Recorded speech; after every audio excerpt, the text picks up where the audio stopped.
Hi, my name is Kerri Valencia, and I'm a dual language teacher with Montgomery County Public Schools in Maryland. I facilitate instruction in Spanish, and I teach all content in kindergarten in Spanish. And I'm also a faculty instructor with Moreland University and Teach Now Graduate School of Education. And I teach a multilingual learner's master's course as well as a teacher certification program.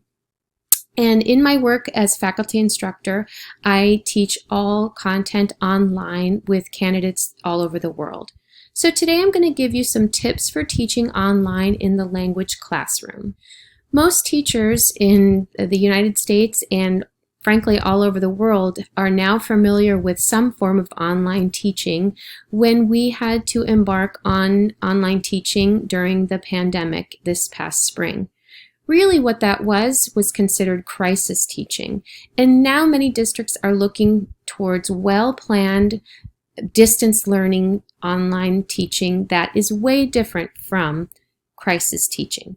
So there are a few things to think about before you build your lessons, and they're very similar to what you would do in a brick and mortar setting. Before you do your lessons, you want to think about how you're going to build community with your students. You want to think about meeting students where they are. And there's a lot of talk about how students have become behind or we are getting further away from meeting needs of the students in their academic areas. But we want to get away from that way of thinking when we go back to school in the fall, because really we're going to need to meet each student where they are and build them up from there. So try to get out of your mind the thought of kids that are coming in and having lost instruction. Everybody's in the same boat. And before your lessons, you want to think about creating connections through creative use of technology. And we're going to talk about some ways to do that. But basically, a good rule of thumb is to pick one or two go-to formats and stick with them and build them up from there. And then definitely build the space in your teaching for emotional wellness and for social emotional development. That is going to be critical when we go back to school in the fall. When you're planning for online teaching, it is a really good idea to create a digital presentation. A digital presentation allows you to follow a sequence of your lesson and not get sidetracked throughout. It helps keep you on task and keep the students engaged.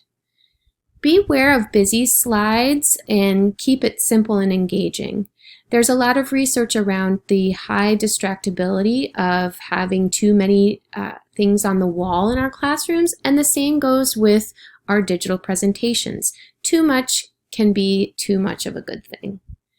And for us language teachers, we don't have to rely on translating. We can stick to the target language and keep it comprehensible. In the beginning of the year and in the beginning of lessons, it's really important to create and establish online rules and routines with your class. And so with your digital presentation, the first slide should be a welcome slide, and then from the second slide should be your online classroom rules. This is an example of the slides that we had in our dual language classroom, which we taught as a co-teaching unit for the English and Spanish teacher. English is in blue and Spanish is in orange. The next part of your digital presentation should include your content objectives and your language objectives. It's really important to establish your routines in online classrooms, and digital presentations will help establish and maintain that structure. And so you want to start each lesson with objectives and always separate your content objectives from your language objectives. Remember that your content objectives will tell the students what they will be learning about. Your language objectives explicitly tell students how they will access the content through one of the 4+1 language domains, which are reading, writing, listening, speaking, or making metalinguistic connections or translanguaging. It is critically important that you separate your content and language objectives. And as Dr. Medina says, if we write a content objective without a language objective, it is like asking kids to find a target in the dark. The kids need to know what they're going to be learning through the content objective, and they need to know how they're going to be learning it through the language objective. After going through your objectives, then you can begin your lessons with a warm-up activity every day, just as you would in a brick and mortar setting. Your warm-up activities can be your morning meeting questions and games. They can be songs, dance, and movement, and definitely encourage movement in your online classes. You can still use total physical response or TPR in your classes. And calendar routines in the younger grades are also a great way to incorporate some warm-up activities and get everybody engaged and motivated for the lesson. After your warm-up activity, then teach a mini lesson. Tie it back to the content objective and tell students which language domain they will be working on. In this instance, we are using our speaking language domain to answer questions about a text. And include text that can be woven into the content. Stories will be hugely important in distance learning. They help students relate to content in the real world, and we're going to need to be using lots of different types of text that could be found digitally or even in a story time, you holding the book kind of format. Definitely include stories in your online teaching. Digital tools allow us to really connect with our students in many different ways. You can use breakout rooms, digital whiteboards, digital cameras, the chat boxes, and encourage participation in that way. Spend time teaching these features at the beginning of the year and build them into your routines and practices so that students can build confidence and proficiency in these areas. Even the young students can learn how to use these tools. And also teach them how to use platforms like Google Classroom and Flipgrid, Seesaw, etc. for asynchronous work. And you can also create schedules for one-on-one check-ins and small group work, and that's another wonderful way to be able to work in smaller settings with students and build connections and have some wonderful interactions with your students. Don't forget to include writing activities.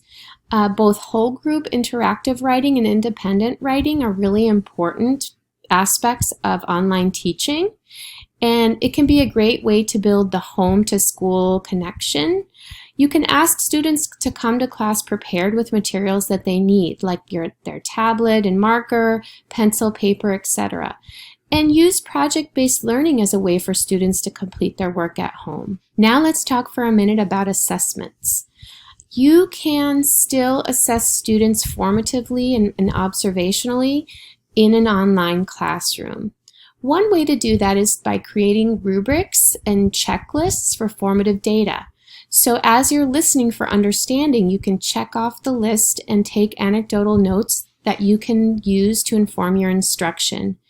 Use project-based learning activities, your writing activities, and recording programs like Seesaw and Flipgrid can also assess students' work very well. I hope that you found these tips to be helpful and that they give you some useful advice for online teaching in a language class. As instructional leader Angela Watson of the 40-Hour Teacher Workweek says, it's not going to be easy, but it's going to be worth it. And you've got this year.